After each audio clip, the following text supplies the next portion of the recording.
Hey, look at here. Surprise episode of Gators Breakdown on National Signing Day 2019.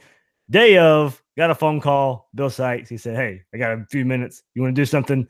So here we are. Surprise, midday, National Signing Day 2019.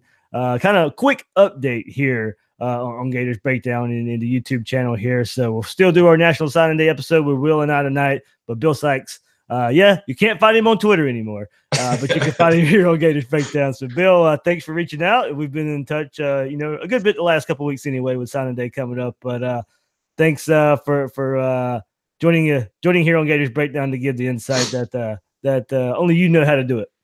Hey, no problem, man. I've got all this info that I've been sitting on, and all this stat work from the past few years, and I still am a fan. I don't really want to cover Gator football like I have been and all that, but I was going to be talking about it with you and Will and the rest of the Gator fans out there on the boards and stuff today. Anyway, I'm off from work, and plus I got a cooler full of fish from yesterday I got to clean, and I'd rather do this. So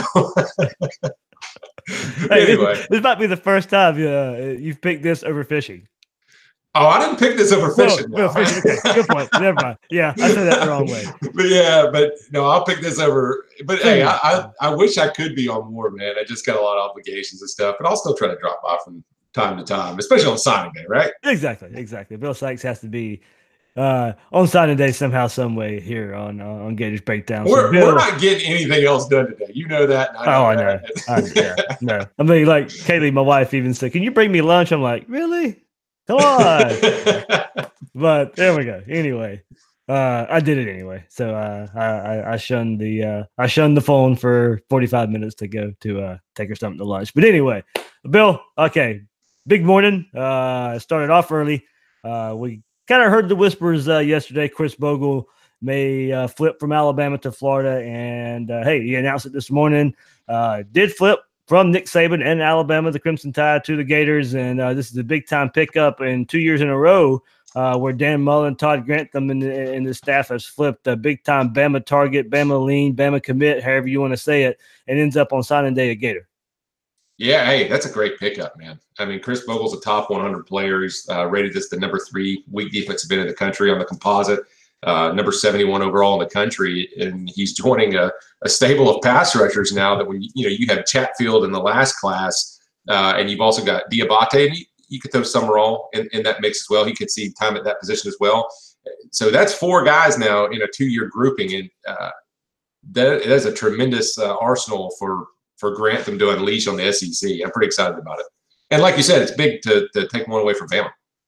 Yeah, I was tweeting it last night. Kind of, I was giving hints out there of what could be the case, and I had to do the crazy Ric Flair gif of Todd Grantham looking at his defensive line coming up in the next few seasons. So a big woo and crazy bloody Ric Flair with that. But I mean, look, we saw what Todd Grantham was able to do with Ja'Kai Polite in just one short season, and the pass rush they was able to do. And now with these guys that you can pretty much line up anywhere, these guys are versatile.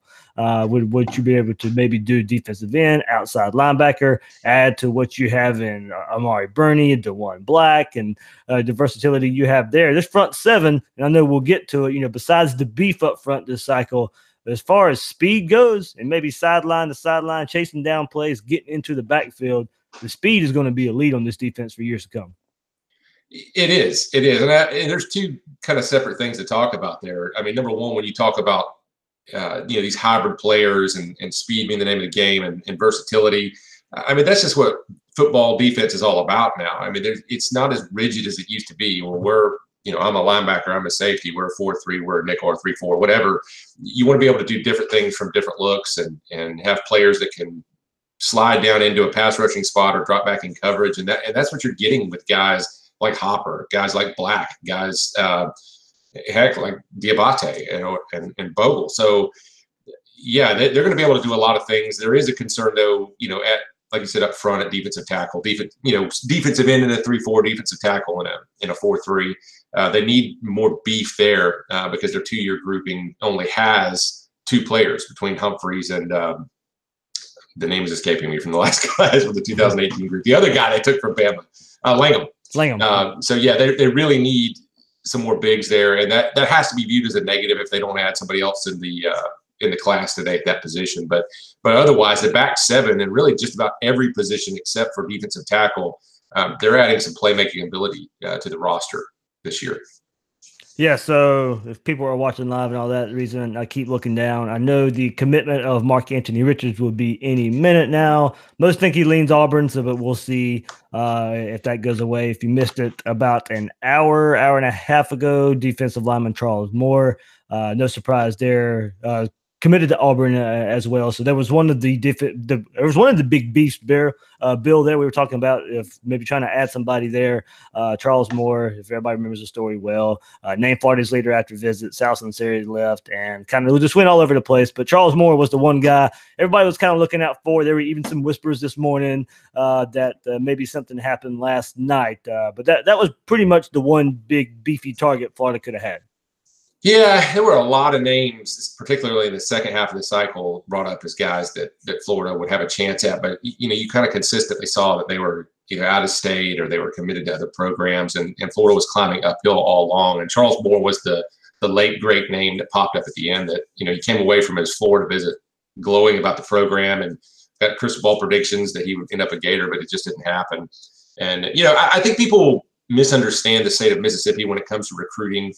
They're viewed as a nearby location that Florida can pluck from, but it's really hard. It's a long way. It's a long drive to Mississippi, and it's not like you're dealing with an area that has a lot of air transportation in and out of it. It's just a hard place to recruit unless you're next door, and I think that's why you don't see kids coming out of there regularly. And I think there's some in-state pressure too. They kind of circle the wagons on there. Typically, what is 3 to 5, 6 guys that are impact players, and it's hard. It's hard. Yeah, before we move on, I know you and I have brought this up too. You can kind of forgive the way defensive tackle or the big guys along the defensive line look now because, hey, look, it's still a year away now. But you have 2 big commitments for the 2020 class. So if you didn't have those 2 guys, we'd probably be jumping on that negative part of this class even more. But as it stands right now, with what you have seen, and even as recently as Johnny Brown's commitment this past weekend, the beef, the middle of the defensive line, or these guys, we keep talking versatility. These guys can line up at defensive end, defensive tackle. So it looks good on the surface for right now for 2020 if they can keep these guys committed. So that's why, Bill, it is a little bit of a pass for what happened this cycle. Yeah, I mean, you can't. Yeah. I mean, it is what it is, man. It's a negative to the class. It's when you're performing objective analysis. Where are the problems? Yeah, the defensive line not having those bigs on there the last 2 years, not in great quantity, is a problem. And you probably want to sign 2 good defensive tackles every single year. It's hard to find good ones. They're like the position where, when you look back at Florida's track record, they're hard to get qualified. They're hard to keep them out of trouble. I don't know what it is about defensive tackles, but the Torrey Davises of the world and Gary Browns of the world and John Brown and Omar Hunter not really living up to the 5-star billing that Urban Meyer. What was it? Urban Meyer prayed. I'm an Omar Hunter apologist, believe it or not. But yeah, you need those guys in numbers. However, and I will say this, when I look back at defensive line, as much as Florida has had some dominant defensive lines, 2006 comes to mind, helped them win a national championship with Jarvis Moss and those guys. There is a precedent to win with lower rated guys there, including at Florida. I mean, I think Teron Sanders was a 3-star, and who was his counterpart? Was it Lawrence? Yeah, Ray McDonald in 06? Well, Ray McDonald was a 3-star, but in 2008, I believe both of Florida starters to start the year, but then you did see 5-star Torrey Davis come on as a hero there, and that's when Carlos Dunlap, the 5-star defensive end, started to come on. So if nothing else, you need to have the bodies there, and Florida hasn't done that the past 2 cycles, and that's a half of a roster cycle for Mullen now. This is his baby, and so that could come back to haunt them, and they're going to need to hit the transfer market pretty hard.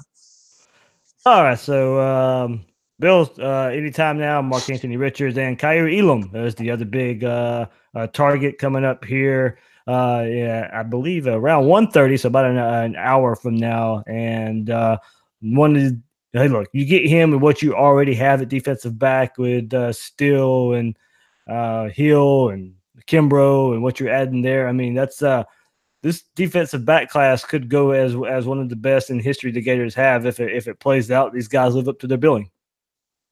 Yeah, I mean, it depends on how you kind of count things too. I mean, if Hopper, I think, is a top 100 player now, and he could almost be in that hybrid safety role.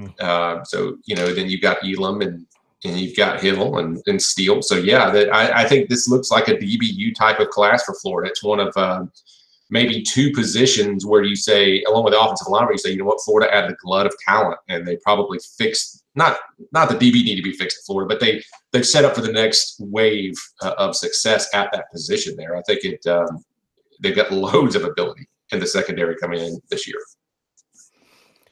All right, Bill, that's kind of a summary of what we have seen today, what we're looking forward today. But broad strokes, everybody knows, like you said, when you came on here, you've kept up recruiting in your own style of way for the last few cycles, last few years and stuff. So any trends, anything kind of pointing out in your eye of you want to share with the listeners out there? Well, we were talking before we did the show. This is going to be a weird class to evaluate. When you set aside biases, whether you find yourself as someone who always thinks things are rosy or you think things are not so rosy, you're going to have ammo either way. And I think that starts with the fact that you've got 5 or 6 teams that are clumped together right around that potential 275-6 up to 278 in the score for their class. So there isn't a lot of separation for classes 6 through 10 to 11. And you have to kind of take that into account when you look at the national class rankings, because there's not a whole lot of difference between 11 and 8 or 11 and 7. And normally there is. And so normally a number 7 class is significantly better than a number 11 class. But this year we have to take that into account. And it all becomes a situation where the threshold is higher to make that number 10 that everybody wants, because Florida hasn't had a top 10 class in the last 4 or 5 years, or since 2014 anyway. So those are the little oddities there, and we're going to have to go a little deeper and try to give some good analysis. Yeah, because as it stands right now, you have, if we'll say we'll start Clemson at number 9. And this is as of 12:30 on signing day. Their score right now is 275.5. Penn State 270.6. You have Florida right behind at 269.7. And then Notre Dame, FSU, Tennessee, Auburn kind of behind that. So Florida's path to the top 10. You get Elam, you'll jump Penn State right there. We don't know if they'll be done for the day or not. Clemson probably looks to be done for the day, so you can jump them. I haven't run the calculator here if you get Elam, if you jump Clemson or not. But if top 10 is your threshold out there, then if Penn State doesn't get anybody, if Clemson doesn't get anybody, and the Gators add Kyer Elam, then the Gators may probably are in that 10 to 9 range. Yeah, and there is so much to talk about this, and I don't want to steal y'all's thunder because this is just like our little lunch break show here or whatever. but the class is going to probably end up between 9 and 11. And I think that it's 9 to 11 with Elam, and I think without Elam it sits at 11, and that's because there is a drop off after that 11 spot. So even if they don't get him, I don't think there's anybody else with the juice to likely jump them. Behind them, it goes down from, like, Florida has 269 right now. The next 2 teams are 255 for Notre Dame and 252 for Florida State. And I just don't think they've got enough to make a move. But yeah, I think you're looking at 9 to 11. You're probably looking at 5th in the SEC. And so to me, the issues that we need to look at are, and this should make people happy that are optimists here, we don't necessarily want to look at where they finish. See, that's not fair. I'm trying to be as objective as possible. The rankings matter, but with them being clumped so close, you don't want to say, well, it's a failure or success 7 versus 10 when it's a 3-star or 2 that could have made the difference. What we really need to look for here and go deeper and say, is Florida closing the gap talent-wise on the teams that stand in their way on their schedule? And is everything improving? And I think you can look at that, and I think you could certainly make the case that they are adding an injection of quality depth across the whole roster. As a matter of fact, this is going to probably be the second largest group of 4-stars they've ever added to the roster in UF history. It's going to be probably the 3rd highest blue chip percentage, which is your the proportion of your signing class is comprised of 4 and 5 stars, and it's going to be probably the 4th highest average player rating. So that tells me, and that's with no 5 stars. and that's right. That's the weird thing, and that's I'm just so tempted to be like, this is weird, guys. This is going to be really hard to evaluate. Right. You know, they are adding a lot of that top 150 to 350 talent, and those are really good players. But on the other hand, not going to have a 5-star, and it looks like we're going to finish here, and there won't be one on the roster next year. Nobody wins championships without 5 stars. Nobody. And at least not in history. 28 teams have signed a 5-star since Florida did, and the only 4 teams since then without one are Florida, Vandy, UK, and Missouri. There's going to be little to no improvement in the cumulative amount of top 100 players added to the roster. So in the sense of adding quality players, yes, Florida is closing the gap. Mullen is doing a tremendous job improving over the past few years of talent deficiency. You're going to see a bunch of guys in here that are projected to play like Florida players typically do, at least on that mid-range, low to mid-range. But is this moving forward and closing the gap over between Florida and Georgia, Florida, Texas A&M, Florida, Alabama, Florida, LSU? It's not in the numbers yet. Doesn't mean they can't outperform the ranking. Doesn't mean that Mullen won't prove to be that guy who can change trends and make history and all that stuff. But there's some positives and negatives here, you know.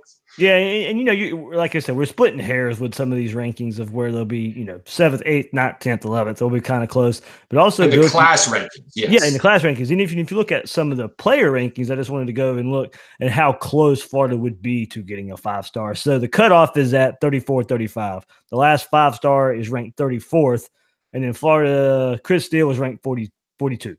So, you know, really an 8-spot difference for him to say Florida would have a 5-star. Yeah, and I don't mean to be unfair by not including him. I just try to take it as is because over the course of 18 recruiting cycles, I feel like that's kind of a wash. I just want to make that clear. Oh, yeah. I mean, we're just, like I said, splitting hairs. I think when you split hairs, you kind of have to throw some other things out there to kind of support one way or the other. You know, Kyrie Elam's 48, so he's about 10 spots away from being a 5-star. So, you know, it's like I said, it's really close when you're looking at things like this. DeJuan Black, of course, we know didn't even play his fall season. Football season was a 5-star at one time. You'd have to think from the way he performed at the Polynesian Bowl. If he would have played his senior season, it probably would have been he probably would have stayed a 5-star and all that. So there's things to look at, and when you really dive into it. But as you said, Bill, there's enough evidence out there to say you need those elites, you need those types, and good thing. From what we see, 2020, 2021, it looks like it's slowly, well, not slowly. I mean, heck, that class is only a year away. So starting to come around for the Gators and Mullen. Yeah, I mean, there's a long way to go, and I'm cautiously optimistic about 2020. And, you know, winning matters more as you move beyond this bump class. We talked a lot about this because now with a year under his belt, I think that the victories he's had on the field are paying off for the 2020 class. I think he had a very minimal impact on 2019, but it's going to matter more every single year as he goes on because he has to start proving the pitch. This year was about casting the vision, selling it to recruits, and now they've got to see that come to fruition. Thankfully, they've already seen some of that with a great year this year, and I think that has a direct relation to why 2020 and 2021 are taking off. You just got to keep maintaining that trajectory. Bill, it has been announced Mark Antony Richards did commit to Auburn, so you know there was a little hope, but I think most of us knew coming into the day there was going to be a long shot for him to end up a Gator. And I've said this before. I said it in the podcast on Monday. For optics, this would have been a good pickup. One of the top players in the state. You were selling him on the Kadarius Toney wide receiver running back role. He wanted to play running back. And Georgia sold him on that. Auburn sold him on that. He had a relationship there. Now, of course, we don't know how long Gus Malzahn will be there at Auburn if he doesn't do what they want him to do this year. But with the way 2020 could be, and you have Kayvon Lee already committed, You have a big time target in Bowman from Lakeland. You get those two, you look back on today and say, you know what, not a big deal at all that Mark Antony Richards didn't sign. So I said, it may take a year or so for us to realize what we may or may not have lost to Mark Antony Richards. But this is a playmaker that is going to an SEC West foe now. It is, and he was a guy that could have been Florida's number 3 guy that they landed from Florida's top 10 this year. And I say that he's ranked number 12 in the composite, but I adjust everything I do, taking out the IMG Academy kids that aren't actually from Florida. And he would have been considered among actual Florida people. He would have been in the top 10. And, Florida hasn't landed more than 2 top 10 prospects from Florida. And it's been quite a while. Let's see. All the way back to 2010, and that's something that needs to be changed. They added 3 to 7 per year about every other year in the years prior to that. But the state's a little down this year. Florida's hotbed areas are a little down this year, and 2020 looks much better. So once again, we kind of have to turn our eye to 2020 the next year and hope that this trajectory continues. All right, Bill. Anything else, man? No, just that, I remain excited about the job Mullen's doing. And I think that, the overall buzz around the program and recruiting that we didn't see this time last year, that we didn't see, it just never really materialized. Even at the end here, it's still, it was a good class. But, I think he's doing a great job, and I think he's just trying to overcome some adversity and correct some mistakes and things like that. And hopefully we're going to see a much more Florida-centric effort continue into 2020, or at least Southeast region centric effort. But all signs look much more positive moving forward. So I'm gonna be breaking things down on the boards a little bit, just because I can't escape being a nerd about this stuff. I'm gonna try to provide some objective analysis, but it played out pretty much like I expected all the way, and just thankful it didn't go off a cliff, and unfortunately it didn't jump up to the next peak, but it did fall somewhere in the middle. Yeah, so a good class with a good close. If you close with Elam here in the next hour or so, and that's pretty much what it is. A top, verge top. I'll call it a top 10 class for now. It's looking like it's going to sneak in the top 10. Yeah, history I'm going to be frank here, and I'm going to try to give 2 points here. History tells us this isn't good enough on a few fronts, with the elites, with the ranking. This isn't the template that Florida or any SEC coaches have really followed to winning the conference. However, there are some signs of tangible improvement. The trajectory overall for the program looks good. It looks like recruiting is continuing to pick up. And Bill, and some transfers. And that's a whole other dynamic we're going to have to start factoring in as they become more prevalent. They're rated now. Hey, things change in football. We could be on the verge of a new era when there's new factors to consider. So I'm neither forecasting doom nor predicting championships. It's just the can is kicked down the road a little bit. There's some good and there's some bad. Yeah, last year's class, this year's class, next year if it's 10, the year after that if it's 10. History says that's not enough, but there we go. That's why put it this way. There is a reason why we get excited when we see the 4 stars and the 5 stars commit when we're looking at the 2020 class. There's a reason we're excited about that class, because, hey, look, it has the highly rated kids. So, that's why it's kind of been picking up steam, and people are talking about Mullen and how hot the Gators are on the trail in those future classes, because those are the classes, those are the kids we expect to be Gators. Yeah, absolutely. I'm excited about it. And hey, listen, regardless of my analysis and me trying to be objective and wearing my, let me break this down hat, I like a lot of the kids in this class. I'm really excited about Hopper and Black and RJ Henderson, if he can make it in. And, I hope he does. I know they do have. He was a 5-star at one time as well. He was. Yeah. I think the guy's got big time playmaking ability. And they've got, I think, 4 or 5 guys in the class that I would call like sleepers, not on the your really low ranked kids that people think will be gems. I just think guys that really have huge potential to be even better than they're rated. So I really like a lot of the individual pieces. All right, Bill. That was fun, man. Glad you could join us here and give listeners what they've been missing for a couple months now. Yeah, it was, man. I'll try to hop back on from time to time. Yeah. But I appreciate it, man. All right, it's Bill Sikes. Yeah, you can find him on the Swamp 24/7 boards. He'll, like I say, as you just said, he'll share a lot of his analysis on there. So with Thomas and Blake and that crew there, Bill still interacts there when he can. That's a little more subtle than the Twitter world. So